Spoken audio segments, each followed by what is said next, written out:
एक बुजुर्ग के अनुसार एक सुखी और शांतिपूर्ण घर स्वर्ग माना जाता है, जबकि एक अशांत और संघर्षग्रस्त घर व्यक्ति के लिए नरक के समान होता है। कहानी में सुखी और शांतिपूर्ण पारिवारिक जीवन जीने के उपायों पर चर्चा की गई है। बुद्ध बताते हैं कि परिवारों में झगड़े आम हैं, क्योंकि लोगों में अक्सर एक दूसरे के लिए सहमति और प्यार की कमी होती है। उनका सुझाव है कि दुनिया में प्यार दुर्लभ है, और हालांकि कई लोग प्यार करने का दावा करते हैं, लेकिन यह अक्सर क्षणभंगुर होता है। बुद्ध इस बात पर जोर देते हैं कि सामंजस्यपूर्ण पारिवारिक जीवन के लिए शांति आवश्यक है। प्रेम एक ऐसी चीज है जो शांति लाती है, लेकिन क्या आपके आसपास आपके परिवार में शांति है? बुद्ध ने मगध के एक व्यक्ति के बारे में एक कहानी साझा की जो अपने परिवार में बहुत संघर्ष का अनुभव कर रहा था। उसकी पत्नी और मां लगातार झगड़ती रहती थीं, जिससे वह आदमी भी इसमें शामिल हो जाता था और अभिभूत हो जाता था। बेटा घर में शांति चाहता था, इसलिए उसने इसके लिए उपाय ढूंढने शुरू किए। तब उसे ऊंचे पहाड़ की चोटी पर गुफा में एक तांत्रिक बाबा के बारे में पता चला। जब वह गुफा के पास पहुंचा तो उसने देखा कि उसकी पत्नी गुफा से बाहर निकल रही थी और अपने हाथ में कुछ दबाकर ले जा रही थी। थोड़ी देर बाद उसने अपनी मां को भी छिपकर गुफा के अंदर जाते देखा, और वो भी कुछ देर बाद वहां से चली गई। उन दोनों के जाने के बाद उत्सुकतावश वह गुफा में गया और तांत्रिक बाबा से अपनी परेशानी के बारे में बात की। बाबा ने तुरंत उसकी अप्रसन्नता और उसके सामने आ रही समस्याओं को पहचान लिया। अभिभूत होकर उस व्यक्ति ने बाबा की प्रशंसा की। व्यक्ति बाबा के चरणों में गिर गया और उसने कहा, बाबा की जय हो, बाबा की जय हो। बाबा, आप ही मेरी समस्या का समाधान कर सकते हैं। बाबा ने उसे राख दी और उसे अपने परिवार के सदस्यों के लिए भोजन या पानी में मिलाने का निर्देश दिया और वादा किया कि इससे उनके जीवन में खुशी और नियंत्रण आएगा। वह व्यक्ति सहमत हो गया और चला गया, लेकिन बाबा ने कहा कि कुछ पाने के लिए बलिदान आवश्यक है। वह व्यक्ति समझ गया और उसने अपना सारा पैसा एक दान पेटी में रख दिया और हाथ में वो राख दबाकर वापस घर आ गया।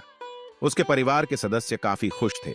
बहू ने एक विशेष भोजन तैयार किया और उसमें बाबा की दी हुई राख मिलाकर अपनी सास और पति को खिलाया, जबकि मां ने अपने बेटे और बहू के लिए दूध गर्म किया और राख मिलाकर पिला दिया। बेटे ने भी रात को मां और पत्नी के लिए जूस बनाया और उसमें राख मिला दी। उन दोनों को जूस पिलाकर बेटा भी बहुत खुश हुआ। परिवार कुल मिलाकर खुश था। अगली सुबह सबको अपने परिणाम की उम्मीद थी, लेकिन अगली सुबह इस बात को लेकर तनाव पैदा हो गया कि खाना कौन पकाएगा। बहू को उम्मीद थी कि सास उसके लिए खाना बनाए, जबकि बेटा चाहता था कि उसकी पत्नी उसके लिए खाना बनाए। इससे विवाद हुआ और बेटा अंततः बिना खाए ही काम पर चला गया। परिवार आस हुआ कि उन्हें बाहरी मदद की जरूरत है और उन्होंने अपने घर में शांति हवन नामक एक शांति अनुष्ठान करने का फैसला किया। घर में शांति करने वाला हवन किया गया। उसके बाद घर में कुछ शांति आई। शांति की अवधि के बाद परिवार में छोटी छोटी असहमतियां हुईं, जो अंततः एक बड़े झगड़े में बदल गईं। इससे वह आदमी बेहद दुखी हुआ और आत्महत्या के बारे में सोचने लगा। अपने आप को समाप्त करने के लिए वो घर से निकला। रास्ते में उसने गुरु का आश्रम देखा और वो उस आश्रम में चला गया। मार्गदर्शन की तलाश में उसने गुरु को अपनी परेशानी बताई। गुरु ने उन्हें आत्महत्या न करने की सलाह दी और इस बात पर जोर दिया कि उन्हें भागने के बजाय दुनिया की चुनौतियों का सामना करना चाहिए। गुरु ने सुझाव दिया कि मैं जो तुम्हें बता रहा हूं वैसा अपनी पत्नी और मां से कहना, सब ठीक होगा। गुरु ने उस व्यक्ति को कुछ कहा, जिसके बाद वो अपने घर वापस चला गया। उसने अपनी पत्नी से कहा कि दूसरे गांव के बाहर एक गुरु का आश्रम है। मैंने सुना है कि उनके पास जो भी जाता है वो उसकी सारी समस्या का समाधान कर देते हैं और कुछ लेते भी नहीं है। पत्नी ने कहा, तुम मुझे क्यों बता रहे हो? मुझे इसमें कोई दिलचस्पी नहीं है। तब उसने अपनी मां से कहा कि दूसरे गांव के बाहर एक चमत्कारी गुरु हैं, उनसे जो भी मांगो वो पूरा हो जाता है। मां ने कहा, मुझे क्यों बता रहे हो? जाओ और अपनी मनोकामना खुद पूरी कर लो। अगले दिन निराशा में वो व्यक्ति गुरु के आश्रम पर पहुंचा। उसने देखा कि गुरु के आश्रम से उसकी पत्नी निकल रही है। थोड़ी देर बाद उसने देखा कि उसकी मां भी गुरु के आश्रम में आई है और कुछ देर बाद उसकी मां भी गुरु के आश्रम से बाहर निकली। पत्नी और मां के जाने के बाद वो व्यक्ति आश्रम में अंदर गया और गुरु से कहा, गुरुदेव, कल तो दोनों मना कर रही थी, पर आज अपने आप ही आ गई। गुरु ने कहा, लालच सबको खींचता है और ऐसा लालच जो चमत्कार से जुड़ा हो, उससे तो व्यक्ति खींचा चला आता है। अब तुम अपने घर जाओ और देखो सब ठीक हो जाएगा। अगर छोटे मोटे झगड़े हो तो किसी का भी पक्ष मत लेना। व्यक्ति अपने घर लौट गया और उसे सूर्योदय का इंतजार था। अगली सुबह जब उठा तो उसने देखा कि उसकी पत्नी खाना बना रही है और उसकी मां अपनी बहू की मदद कर रही है।